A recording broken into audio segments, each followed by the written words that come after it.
Okay, so we're going to learn how to make these Christmas stockings. Okay, these are going to be double-sided, lined with fuzzy tops. They're a nice size and they fit a lot. We have some cute vintage fabric here from ones I made before. We're going to be using different fabrics for the ones that we're going to make. So the first thing that you're going to want to do is draw your stocking shape. So what I've done here is tape together 4 pieces of cardstock and into a stocking shape. We want it to be pretty large so that our stocking is big enough. So tape 4 pieces of cardstock together, and then we're going to draw our shape. So another thing you could do is, if you don't have drawing skills, is you could take another stocking and lay it out and trace around that. So now that we have this drawn, I'm going to cut this out, and that's going to be our pattern or our template that we're going to use to put on the fabric. Okay, so now the stocking is all cut out, so we're going to set that to the side for a minute. And so you can do 2 different fabrics for each stocking. We're going to be making these. I'm making these for my girls today. One of them picked this really cute Christmas bird fabric with little music on it, and then these little hats are going to be the inside of her stocking. And then my other daughter chose this darling little vintage cats and dogs. You can see the vintage cats and dogs. It's really cute. And then these little starburst sparkles are going to be the inside of her stocking. And then I like to top them with this faux fur. And just get this at Joann's by the yard. I think it makes it look cute. So that's what we're going to do. So what you want to do is fold your fabric right sides together first. So you're going to open it up and fold right sides together. If it's directional, you want to pay attention to the direction it's going so that it doesn't end up upside down. And then you lay your stocking template on so that it fits all of the fabric. So I like to cut around mine with the rotary cutter. You can do that. Be real careful and steady, or you can even transfer this onto tissue paper and just draw it on tissue paper and use that like a pattern. You can pin it to your fabric and cut around with scissors. So go ahead, and we're going to do that with all with the inside and the outside fabric. So they're all cut out now. The inserts, the inside, the outside of both of the stockings. Okay. And the next thing we're going to do is sew each of these. So you're going to want to pin around. I'm going to be actually sewing one of these on the serger. I'm going to show you how easy it is and quick it is to do it on a serger. It's very fast. The other one we will do the inside on a sewing machine, and you can see how that is too. So the one for the serger is not going to be pinned because it goes pretty quick, and the cotton seems to stick together pretty well, so I'm not really worried too much about it shifting. And the one that's going to go on the sewing machine we will pin so that you can see how that's going to go. We're just going to go ahead and pin around the inside here of this first stocking. So once you get it pinned all the way around except for the top, then you'll be ready to go. So do this with the inside and the outside fabric for the stocking you're going to do on the sewing machine. Okay, so we have our 2 pinned pieces, the outside and the inside, right sides together. So the back side of the fabric is showing on both sides, and we're going to sew around the outsides of each of these. So we're going to take these over to our sewing machine, and that's what we'll be doing next. Okay, so a couple things I've learned over the years making these is that you want to sew the insert fabric, the fabric that's going to be the liner inside, slightly smaller than the outer fabric. So we're going to be sewing the inner fabric with a 5/8 inch seam allowance. We're going to sew the outer fabric with a 1/2 inch seam allowance. And this just allows this to slip inside a lot easier. and it doesn't get all bunched up. So that's what we're going to do. We're going to go ahead and sew all the way around, not the top, with a 5/8 inch seam allowance. And then we will do the outer fabric with the 1/2 inch seam allowance, okay?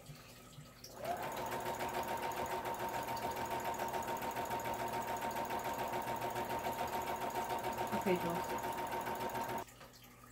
So I also wanted to go over how to go around these curves and in these little loops the easiest. So the best way to do this is to go kind of slow. I have tape here, painter's tape, that marks off where the 5/8 inches. It's just an easier little visual guide there and makes your seams a little bit straighter.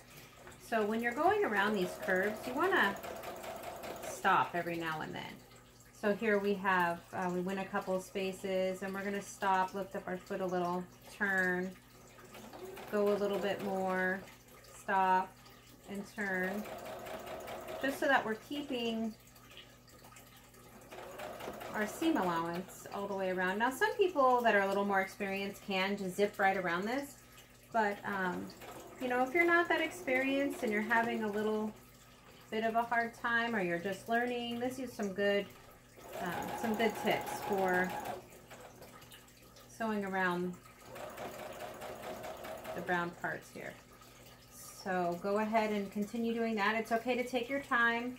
Stop after a couple stitches, lift your foot up a little bit, turn, and then put it back down, go a couple more stitches, pick it up, turn.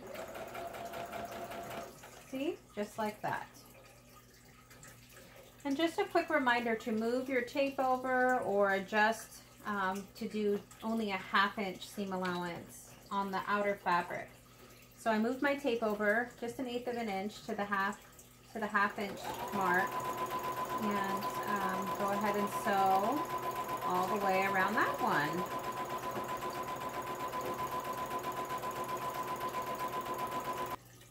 So now that both of those are sewn, what I like to do is kind of trim some of this excess off on the inner lining fabric.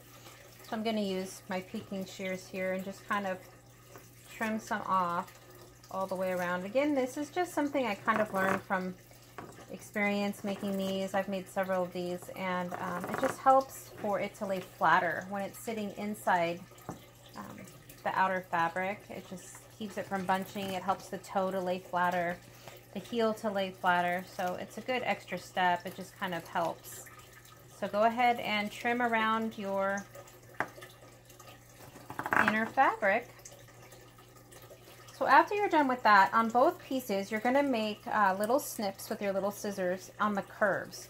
So be careful not to snip where you've sewn. Just right before it, just do a couple little snips, you know, little around the round parts. And again, that's just going to help it to sit flatter once you get it inside. So I'm going to do that all the way around to the heel here. Okay, so just every little bit, just do a little snip. Okay. So my daughter's helping me out here, and she's going to be doing the same, trimming around just a tiny little bit of the outside of the main fabric, and then do the same snips around the curves with that.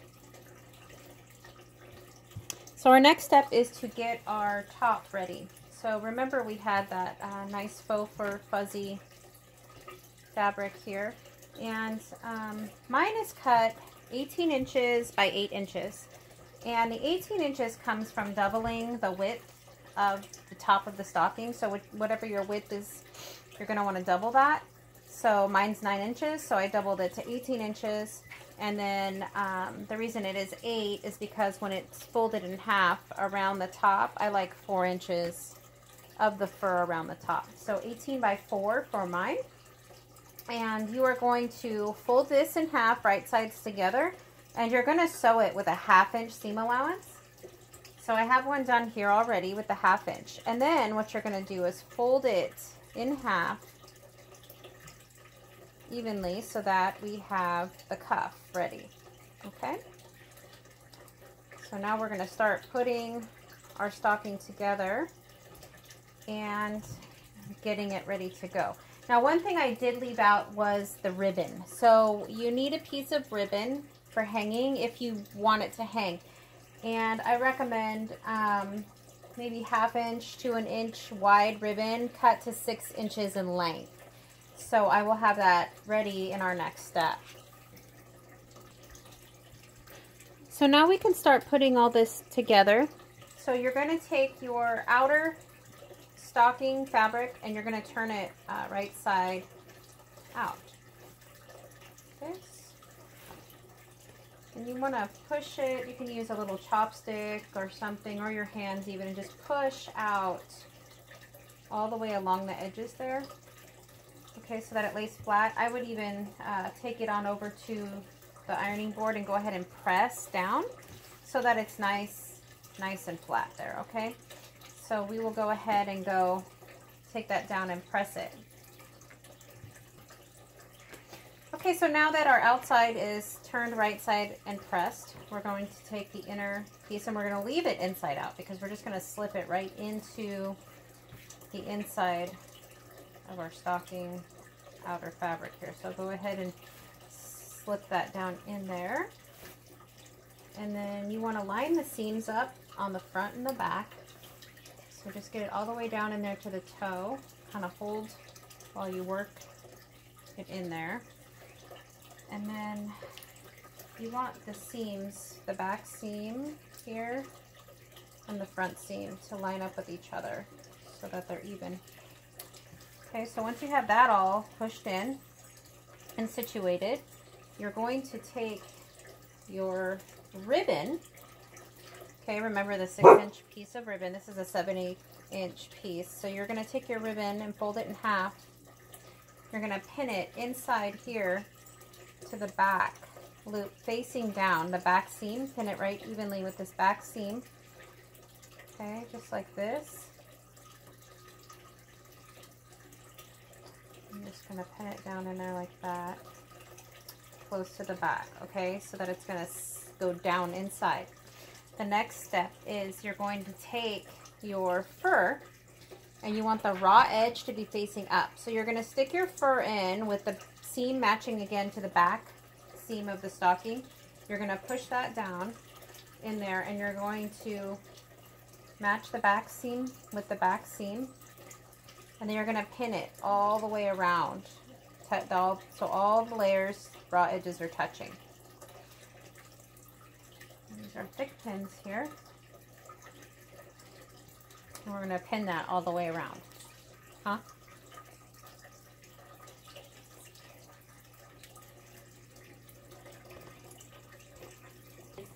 Sorry, I didn't realize you couldn't see that. So you're going to line up the back seam of the fur with the back seam of the stocking and pin that in. And you're going to pin all the way around the raw edges.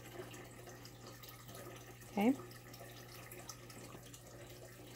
So the way I like to pin these is first the back seam, line those up, then directly across on the other side and pin there.